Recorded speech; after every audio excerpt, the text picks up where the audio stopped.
Hello friends, स्वागत है आप सभी का आपके अपने YouTube channel book hive educator पर। तो आज हम लोग इस वीडियो में 22 और 23 सितंबर के करंट अफेयर डिस्कस करेंगे। तो चलिए फिर इसे शुरू करते हैं। तो इसमें जो पहला प्रश्न है वो है कि भारतीय नौसेना ने पहली बार हेलीकॉप्टर स्ट्रीम में कितनी महिलाओं को तैनात करने की घोषणा की है। तो इसका सही उत्तर है 2 महिलाओं को। तो भारतीय नौसेना ने हाल ही में पहली बार हेलीकॉप्टर स्ट्रीम में 2 महिलाओं, सब लेफ्टिनेंट कुमुदनी त्यागी और सब लेफ्टिनेंट रीति सिंह को ऑब्जर्वर्स के रूप में तैनात करने की घोषणा की है। यह तैनाती फ्रंटलाइन वॉरशिप में महिलाओं की पहली तैनाती होगी। तो अब आते हैं अगले प्रश्न पर। तो दूसरा प्रश्न है कि हाल ही में किसने कोविड-19 की सटीक टेस्ट रिपोर्ट देने वाले पेपर बेस्ट टेस्ट स्ट्रिप को मंजूरी दे दी है।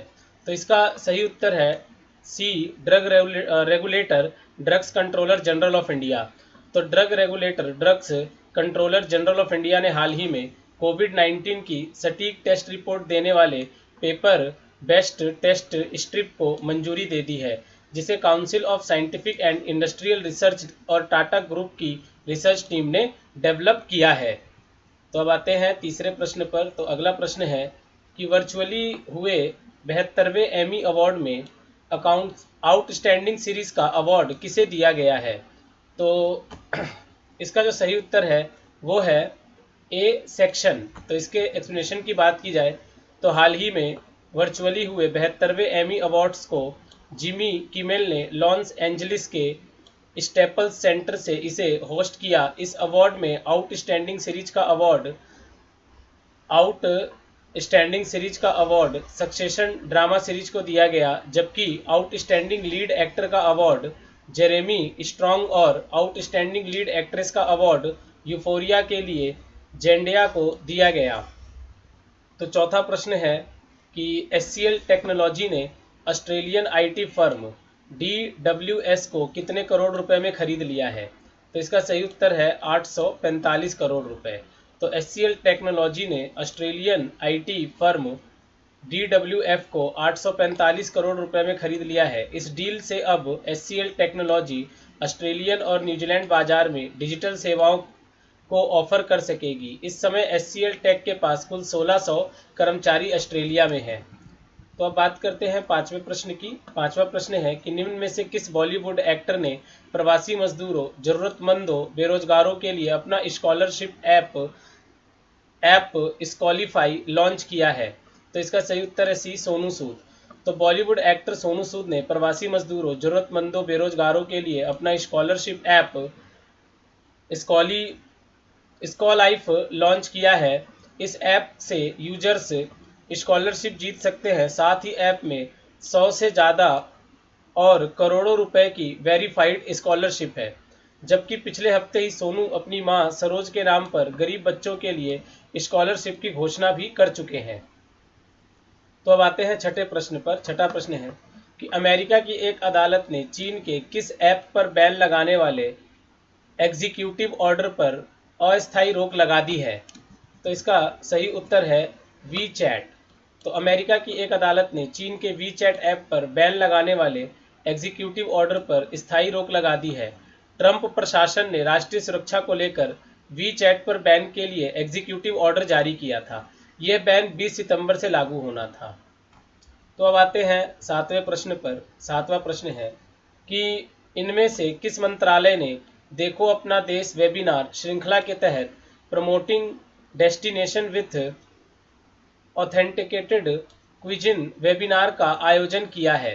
तो इसका सही उत्तर है पर्यटन मंत्रालय। तो पर्यटन मंत्रालय ने हाल ही में देखो अपना देश वेबिनार श्रृंखला के तहत promoting destination with authenticated cuisine webinar का आयोजन किया है, जिससे भारत को विभिन्न व्यंजनों की भूमि के रूप में पेश किया गया। यह वेबिनार के में 3 देशों के 3 राज्यों उत्तरांचल, पंजाब और दिल्ली के कुछ पारंपरिक व्यंजनों को प्रस्तुत किया गया है।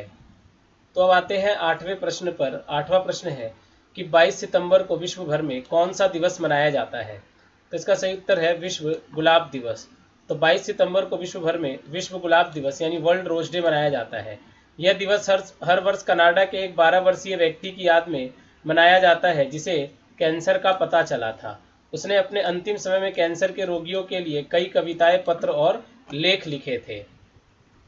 तो अब आते हैं 9वें प्रश्न पर। 9वां प्रश्न है कि रॉ के पूर्व प्रमुख अनिल धस्माना को हाल ही में कितने वर्ष के लिए एनटीआरओ का नया अध्यक्ष चुना गया है? तो इसका सही उत्तर है 2 वर्ष। तो अनिल धस्माना जो कि रॉ के पूर्व प्रमुख रह चुके हैं, उन्हें 2 वर्ष के लिए एनटीआरओ यानी कि राष्ट्रीय तकनीकी अनुसंधान संगठन का नया अध्यक्ष चुना गया है। अनिल धस्माना जो है वो 1981 बैच के आईपीएस अधिकारी हैं। तो अब आते हैं 10वें प्रश्न पर। 10वां प्रश्न है कि भारत ने किस देश को कोविड-19 संकट से निपटने के लिए 25 करोड़ डॉलर की वित्तीय सहायता प्रदान की है? तो इसका सही उत्तर है सी, मालदीव। तो भारत ने मालदीव को कोविड-19 संकट से निपटने के लिए 25 करोड़ डॉलर की वित्तीय सहायता दी है। इस वित्तीय सहायता पर मोदी जी ने कहा है कि एक गहरे मित्र और पड़ोसी होने के नाते भारत और मालदीव कोविड-19 से पैदा हुई स्वास्थ्य और आर्थिक चिंताओं का मुकाबला करने के लिए एक दूसरे का सहयोग जारी रखेंगे। तो अब आते हैं 11वें प्रश्न पर। 11वां प्रश्न है कि माउंट एवरेस्ट के शिखर पर ऑक्सीजन सिलेंडर के बिना कितनी बार चढ़ने वाले नेपाल के पर्वतारोही अंगरीता शेरपा का निधन हो गया है? इसका सही उत्तर है सी, 10 बार।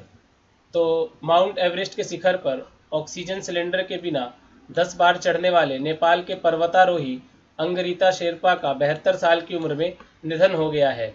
वे लिवर की खराबी सहित कई अन्य बीमारियों से पीड़ित थे और उन्हें स्नो लेपर्ड के नाम से जाना जाता था। उन्होंने वर्ष 1983 से 1996 के बीच माउंट एवरेस्ट पर ऑक्सीजन सिलेंडर के बिना चढ़ाई की। साथ ही उन्हें प्रतिष्ठित गिनीज वर्ल्ड रिकॉर्ड प्रमाण पत्र से सम्मानित किया गया था। तो अब आते हैं 12वें प्रश्न पर। 12वां प्रश्न है कि निम्न में से किस राज्य सरकार ने मुख्यमंत्री महिला उत्कर्ष योजना की शुरुआत की है? तो इसका सही उत्तर है सी, गुजरात सरकार। तो गुजरात सरकार ने हाल ही में मुख्यमंत्री महिला उत्कर्ष योजना की शुरुआत की है। इस योजना के तहत महिलाओं के समूहों को ब्याज मुक्त ऋण दिया जाएगा। साथ ही शहरी क्षेत्रों में 50,000 संयुक्त देयता और अर्निंग समूह का गठन किया जाएगा। तो बात करते हैं अब 13वें प्रश्न की। तो 13वां प्रश्न है कि उद्योग संस्थानों को बेहतर बनाने के उद्देश्य से FACT और किस ITI संस्थान के बीच समझौता ज्ञापन पर हस्ताक्षर हुए हैं? तो इसका सही उत्तर है ITI कलामासरी। तो उद्योग संस्थानों के बीच तालमेल को बेहतर करने के लिए उर्वरक मंत्रालय के तहत आने वाला सार्वजनिक क्षेत्र का उपक्रम fertilisers and chemicals Travancore limited और ITI कलामासेरी के बीच समझौता ज्ञापन पर हस्ताक्षर हुए हैं। तो अब आते हैं 14वें प्रश्न पर। 14वां प्रश्न है कि भारत सरकार ने किस योजना के तहत छत्तीसगढ़ के 3 हवाई अड्डों के उन्नयन के लिए 108 करोड़ रुपए आवंटित किए हैं? तो इसका सही उत्तर है उड़ान योजना। तो भारत सरकार ने उड़ान योजना के तहत छत्तीसगढ़ के 3 हवाई अड्डों जगदलपुर, अंबिकापुर और बिलासपुर के उन्नयन के लिए 108 करोड़ रुपए आवंटित किए हैं। सरकार ने अंबिकापुर के लिए 27 करोड़ रुपए, जगदलपुर के लिए 48 करोड़ रुपए और बिलासपुर के लिए 33 करोड़ रुपए आवंटित किए हैं। तो आते हैं अगले प्रश्न पर। 15वां प्रश्न है कि विपक्ष के बहिष्कार के बीच किस क्षेत्र से जुड़ा तीसरा बिल भी मोदी सरकार ने राज्यसभा में पास करा लिया है? तो इसका सही उत्तर है सी, कृषि। तो विपक्ष के बहिष्कार के बीच कृषि क्षेत्र से जुड़ा तीसरा बिल भी मोदी सरकार ने राज्यसभा में पास करा लिया है। कृषि क्षेत्र के पास किए गए 3 विधेयकों से उपज कहीं भी बेच सकेंगे, बेहतर दाम मिलेंगे, ऑनलाइन बिक्री होगी, देश के किसानों की आय बढ़ेगी, साथ ही अनाज, दलहन, खाद्य तेल, आलू, प्याज अनिवार्य वस्तु नहीं रहेंगी। इसका भंडारण होगा, कृषि में विदेशी निवेश आकर्षित होगा। तो अब आते हैं 16वें प्रश्न पर। 16वां प्रश्न है कि वॉइस वोट के माध्यम से हाल ही में डैश में बैंकिंग विनिमय संशोधन विधेयक को 2020 को पारित कर दिया गया है। तो इसका सही उत्तर है कि इसे हाल ही में राज्यसभा में पारित किया गया है। तो वॉइस वोट के माध्यम से हाल ही में राज्यसभा में बैंकिंग विनिमय संशोधन विधेयक 2020 पारित कर दिया गया है, जिसे हाल ही में लोकसभा में पारित कर दिया गया था। यह बैंकिंग विनियमन संशोधन विधेयक 2020 सेट जमाकर्ताओं के हितों की पूरी तरह से रक्षा करने के लिए लाया गया है। इस विधेयक में सहकारी बैंकों में कामकाज की मुश्किलों को दूर करते हुए जमाकर्ताओं के हितों की पूरी रक्षा पर फोकस किया गया है। तो अब आते हैं 17वें प्रश्न पर। 17वां प्रश्न है कि उड़ीसा के जगन्नाथ मंदिर के जैसा मंदिर हूबहू किस शहर में उड़िया सोसाइटी ऑफ यूके बना रही है? तो इसका सही उत्तर है लंदन। तो उड़ीसा के जगन्नाथ मंदिर के जैसा मंदिर हूबहू लंदन में उड़िया सोसाइटी ऑफ यूके बना रही है। इस मंदिर की लागत करीब 40 मिलियन पाउंड है, जो कि दान के जरिए जुटाए जाएंगे। यह मंदिर 10 से 12 एकड़ जमीन पर बनाया जाएगा, जिसमें मंदिर का मूल स्वरूप होगा ही साथ ही उड़िया कल्चर से जुड़ी चीज़ें भी होंगी। इस मंदिर का कार्य वर्ष 2024 तक पूरा कर लिया जाएगा। तो अब आते हैं 18वें प्रश्न पर। तो 18वां प्रश्न है कि सीमांचल दास को हाल ही में किस अंतर्राष्ट्रीय संस्था का कार्यकारी निदेशक सलाहकार नियुक्त किया गया है? तो इसका सही उत्तर है अंतर्राष्ट्रीय मुद्रा कोष। तो सीमांचल दास को हाल ही में अंतर्राष्ट्रीय संस्था अंतर्राष्ट्रीय मुद्रा कोष का कार्यकारी निदेशक सलाहकार नियुक्त किया गया है। वे वर्ष 1988 बैच के भारतीय राजस्व सेवा के अधिकारी हैं। तो अब आते हैं 19वें प्रश्न पर। 19वां प्रश्न है कि इनमें से किस टेनिस खिलाड़ी ने अपने करियर में पहली बार इटालियन ओपन टेनिस टूर्नामेंट 2020 जीत लिया है? तो इसका सही उत्तर है सिमोना हैलेप। तो रोमानिया की सिमोना हैलेप ने इटालियन ओपन टेनिस टूर्नामेंट 2020 के फाइनल मुकाबले में चेक गणराज्य की कैरोलिना प्लिस्कोवा को हराकर अपने करियर में पहली बार यह टूर्नामेंट जीत लिया है। इस जीत के साथ ही सिमोना हैलेप ने 27 सितंबर से होने वाले क्रेकोर्ट ग्रैंड स्लैम फ्रेंच ओपन के लिए अपना दावा मजबूत कर लिया है। तो दोस्तों, ये हमारे 22 और 23 सितंबर के करंट अफेयर थे। तो आप लोग हमारे इस वीडियो को लाइक करें, शेयर करें और हमारे चैनल को सब्सक्राइब जरूर कर दें। तो मिलते हैं अगले करंट अफेयर के साथ। तब तक अपना ख्याल रखें। धन्यवाद।